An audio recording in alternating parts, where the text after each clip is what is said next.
Hey everyone, in Illustrator Part 4, we're going to be looking at inserting images, CAD line work, and custom symbols. So by the end of this video, you'll know how to place images in Illustrator, construct CAD line work, and move them into Illustrator to make them look more graphically enhanced, and then create custom symbols for infographics or analysis. So let's get started. So we're back with our example template here, and what I'm going to do to explain images is simply insert a context map and then kind of create an AutoCAD zoomed in context map. So I'll go over the context, but for inserting images for the rest, I'll leave that to you. So to start out, I'm going to first add in a larger scale overall aerial image of an example placement within the University of Kentucky's campus.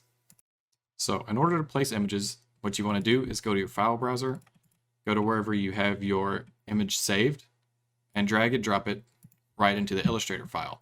Now it'll probably come in either too big or too small. What you want to do is have your selection tool selected, drag it to about where you want it, and then start to scale it down. Make sure you hold shift while you do this so it scales appropriately, and then just line it up to your guides.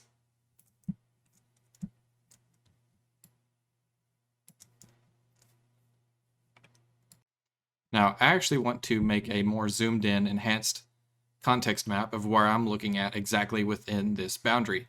So what I'll do is draw a circle around my boundary, and then I'm going to clip a CAD file to a shape. I'll show you what I mean. So what I've done here is simply drawn a circle around the area I'm wanting to enlarge. I drew two lines to show where my enlargement's going, and then a larger circle that will clip the enlargement graphic around. So from here, we'll transition over to the inserting CAD line work and how we can graphically edit that to make it look a little better in the case that we're trying to show what we're trying to graphically communicate here. So we can transport our line work over in two ways. One, we can simply highlight all of the line work in CAD, do Control-C for copy, head back over to Illustrator, and then simply Control-V, and it will paste our line work in. Note that it doesn't insert the lines at the correct scale, nor does it transfer our layers. To import a CAD file with the proper layers, all you need to do is go to File, Open, find where you have your CAD file, and then click Open. It will then greet you with this screen with original size, scale to artboard. I would suggest scale to fit artboard because in most cases, the original size is going to be way too big to actually fit to an artboard anyways. So we'll hit OK, and then we'll open up a new file with all of our line work as well as our layers. From here, I can start making my enlarged context map associated with my proper color scheme that I've picked out for this board. To easily do that, I'm going to lock sidewalks and buildings. That way I can select everything at once and then apply a color all at once. After I've locked my layers and selected all of the line work that I want to apply a color to, I'll go over here to my swatches and select dark gray, and that will color my streets. Then I'll lock my roads and unlock buildings, highlight everything, and then I'm going to apply the next color. I'm going to do the brown color. Yep, looks good. And then I'm going to go ahead and give everything on this layer an effect. So I'm going to go to Appearance, Effects, Stylize, Drop Shadow, Y offset to, let's try 0.5. Probably too much. I'm going to do 0.2. It looks good. 0.2 on the other one. All right. And then next, my sidewalks. So go back to layers, lock the buildings, unlock the sidewalks, highlight the sidewalks, and then give them a color. I'll go with the gray color. And then I'll put the sidewalks under the buildings layer. So I'll have to go through and give the planting zones inside of this sidewalk a little bit of a different hue of color. So let me do that. All right, and now that I've done that, it doesn't look like one big sidewalk, and we can actually see where those grass or planted areas are within that shape.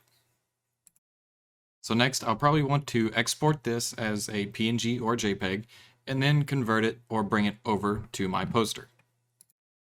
So what I'll do now is go up to File, Export, Export As. I'll just save this to my desktop. Save it as graphic for now. You want to select Use Artboards, which is essentially just what you see here within this white square or rectangle. And then just export. Hit OK. And then we'll go back to our example file. Next, I'll go ahead and just drag and drop that document in, or that graphic. And then I'll make it a little bit smaller so that we can clip it right to that enlargement circle.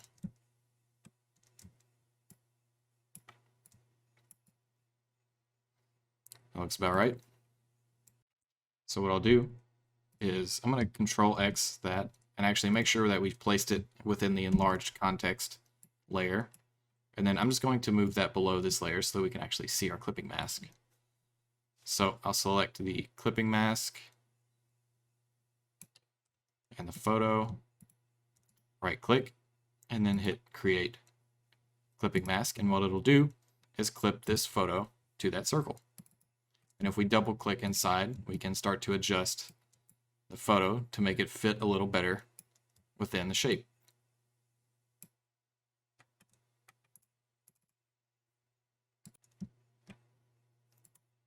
And it looks like it has removed the brush stroke on that, so I'm just going to go ahead and reapply that. So I'll go to Brushes, go to the border, Properties, increase the stroke.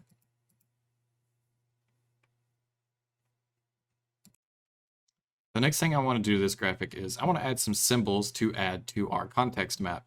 So I'm going to show you how to easily create symbols within Illustrator using a tool called Image Trace. So I've just got a simple map icon here, and I want to turn this into a vector graphic. What I can do is insert this image, and when you do that, you'll see this option up here called Image Trace.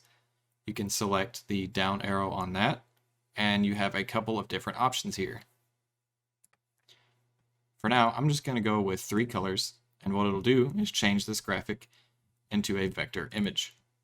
So right now you can't really tell, but if you hit Expand, highlight it, and then hit Ungroup, you can start to edit some of these vectors.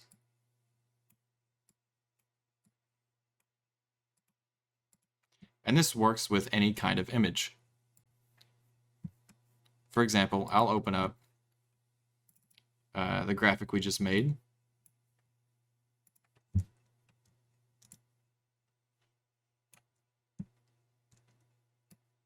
Make it a little bit smaller. Use Image Trace.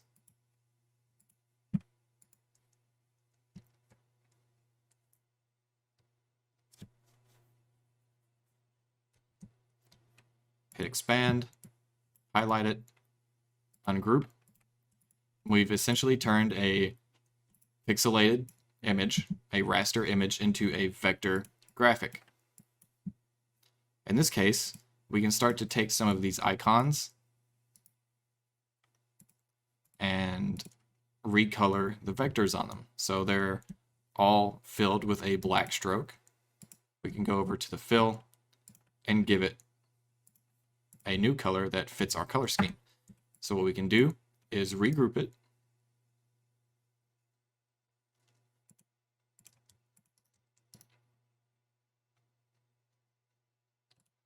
And then take it back to our other board. Now we can start to place this on our graphic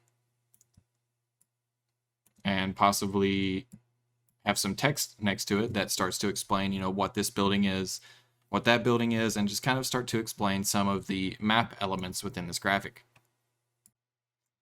By using some of the processes that I've shown you within this video, you can start to make some really interesting plan graphics, as well as other graphics for inventory analysis and context. I can show you some examples now.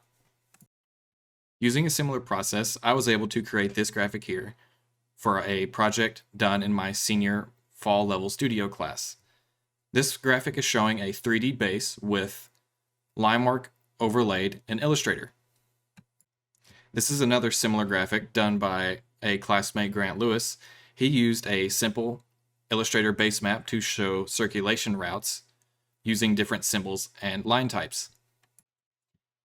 He also achieved this graphic showing heat island effect, just changing different colors within Illustrator. Finally, with this graphic, this is all just CAD line work inserted into Illustrator and just graphically changed to look a little more interesting to make a city-wide analysis. Alright guys, so that wraps up Illustrator Part 4, where we looked at inserting images, CAD line work, and custom symbols. I hope some of the graphics I showed you kind of inspires you and to look at all the different ways that you can make graphics within Illustrator and see what you can come up with. So I kind of want you guys to go out and explore to see what you guys can create. So yeah, thanks guys. Reach out to us if you have any questions.